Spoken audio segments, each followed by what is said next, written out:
Good morning. I'm sorry I can't be with you in Birmingham today, but I'm delighted to share a few thoughts as you kick off what promises to be a dynamic and insightful event. Connected Transport 2025 brings together some of the most innovative minds in the bus and rail sectors, and I want to thank Velociti Solutions for convening this important conversation. Passenger transport is more than just a way to get from A to B. It's the backbone of our economy, the lifeblood of our communities, and a key driver of opportunity. Every day, millions rely on buses and trains to access jobs, education, healthcare and social connections. And every journey taken on public transport helps to reduce congestion, cut emissions and support local growth. Whether it's a commuter train pulling into a city centre or a rural bus connecting villages to vital services, these networks are essential to a thriving, inclusive Britain. The economic value of passenger transport is immense. It supports hundreds of thousands of jobs directly and many more across the supply chain. It enables businesses to grow, tourism to flourish and investment to reach every corner of the country. But we know there's more to do. We need systems that are not only efficient and reliable, but also integrated and intuitive. That means better data sharing, smarter ticketing and infrastructure that supports seamless journeys across modes. Technology is key to unlocking the future, and I know many of you here today are leading the way. This government knows the importance of reliable and frequent bus services as part of an integrated public transport network, and we're committed to delivering better buses across England. Our bus services bill has just finished passing through Parliament and will shortly become an act, and will put passenger needs, reliable services and local accountability at the heart of the industry by putting power over local bus services back in the hands of local leaders.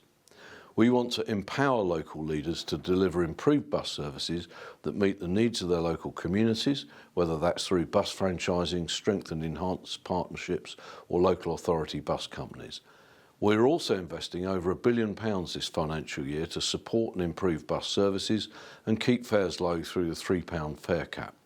We have also reaffirmed our commitment to investing in bus services long term, confirming additional funding per year from 26-27 to maintain and improve bus services, including taking forward franchising pilots and extending the £3 bus fare cap until March 2027. This funding will enable local transport authorities to protect crucial bus routes and introduce new ones, as well as investing in innovative new projects to modernise services for passengers. We will shortly be publishing an integrated national transport strategy to set the long-term vision for domestic transport across England. It will focus on how we create a more joined-up transport network that works well for people across the country so that they can travel with confidence, ease and dignity. This means making sure that people are at the heart of everything we do, using transport to create well-connected places and working in partnership across the sector to support delivery. The strategy will also reflect transport's key role in driving economic growth and unlocking access to opportunities and services. We want to address the main barriers that people face in accessing good transport. This includes making sure transport is aligned with new homes and wider development to give people more choice over how they travel, making the transport system more accessible and inclusive for everyone from the outset and prioritising the safety and reliability of the network. We're committed to creating a unified and simplified railway that puts customers first, rebuilds trust and places passenger operations under public ownership and control.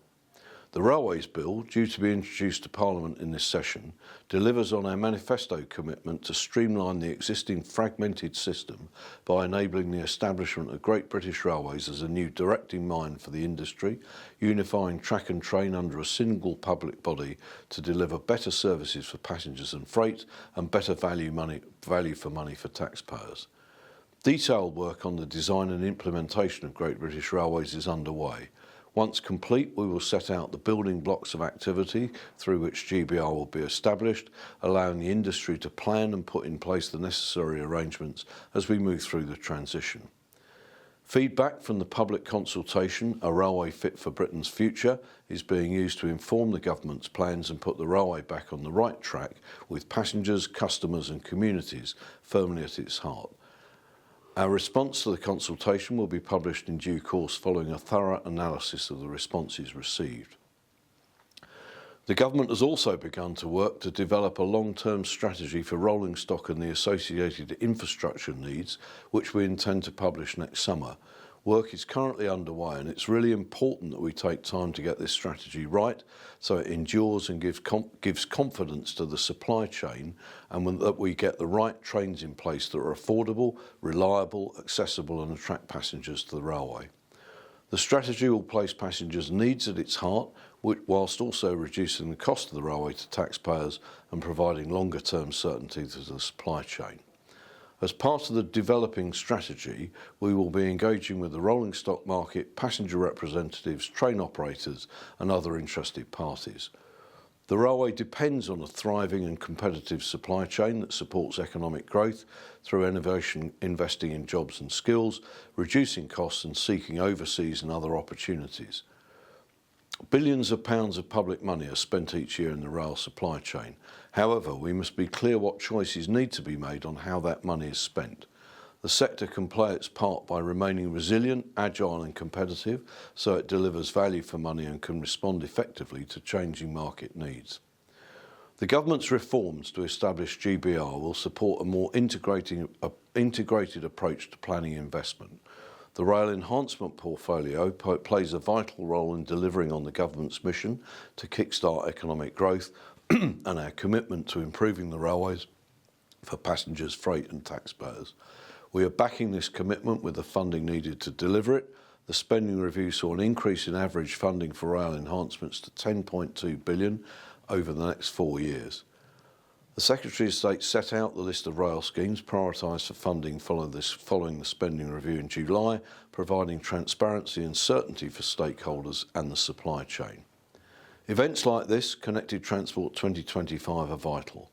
They bring together the people who make our transport system work and who will shape its future. So thank you for the work that you do. Thank you for your commitment to innovation, collaboration and public service. Let's keep pushing forward towards a transport system that truly connects Britain. Enjoy the day, and I look forward to hearing about the ideas and partnerships that emerge from today's discussions. Thank you.